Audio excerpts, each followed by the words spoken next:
జాతీయ స్థాయిలో ఆ రెండు పార్టీల మధ్య పచ్చగడ్డి వేస్తే భగ్గుమంటుంది. ఆ పార్టీల నేతలు పరస్పర విమర్శలు దేశ రాజకీయాలను కుదిపేస్తాయి. అలాంటిది తెలంగాణలోని ఆ మున్సిపాలిటీలో మాత్రం ఇందుకు భిన్నమైన వాతావరణం నెలకొంది. బద్ద శత్రువులైన వారు దోస్తీ కట్టారు, భాయ్ భాయ్ అంటూ చేతులు కలిపారు. ఈ ఘటన రాజకీయ వర్గాలను ఆశ్చర్యానికి గురిచేసింది. తెలంగాణ వ్యాప్తంగా ఎన్నికలు జరిగిన మున్సిపాలిటీల్లో కొత్త పాలక వర్గాలు కొలువుదీరుతున్నాయి. కొత్తగా ఎన్నికైన కౌన్సిలర్లు చైర్మన్, వైస్ చైర్మన్లను ఎన్నుకోగా కార్పొరేటర్లు మేయర్, డిప్యూటీ మేయర్లకు పట్టం కడుతున్నారు. ఈ ఎన్నిక కొన్ని చోట్ల వివాదాలకు తెరతీయగా మరికొన్ని ప్రాంతాల్లో పెద్ద యుద్ధ వాతావరణాన్ని నెలకొల్పింది. ముఖ్యంగా తెలంగాణలోని అమన్గల్ మున్సిపాలిటీ అయితే సరికొత్త అధ్యాయాన్ని లిఖించింది. అమన్గల్ మున్సిపాలిటీలో మొత్తం 15 వార్డులు ఉంటే బీఆర్ఎస్ 8, బీజేపీ 5 స్థానాల్లో విజయం సాధించగా అధికార కాంగ్రెస్ 1 వార్డుతో సరిపెట్టుకుంది. మరోవైపు ఇండిపెండెంట్ గా ఒకరు గెలిచారు. మొత్తం 15 వార్డులున్న మున్సిపాలిటీలో 8 గెలుచుకున్న బీఆర్ఎస్ మున్సిపాలిటీని కైవసం చేసుకుంటుందని అంతా భావించారు. సరిగ్గా చైర్మన్ ఎన్నిక సమయానికి ట్విస్టులు చోటు చేసుకున్నాయి. రాజకీయంగా జాతీయ స్థాయిలో బద్ద శత్రువులైన కాంగ్రెస్, బీజేపీ ఒక్కటయ్యాయి.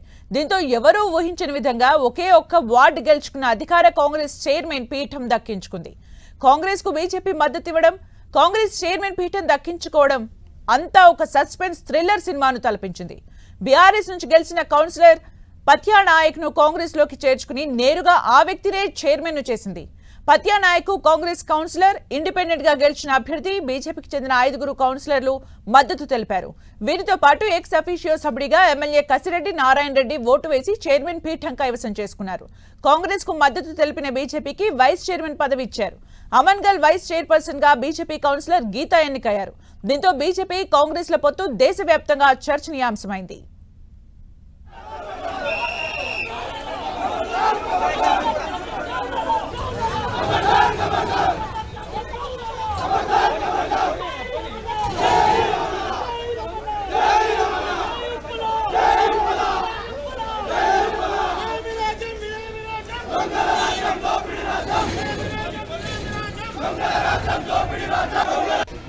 తీసుకుంటా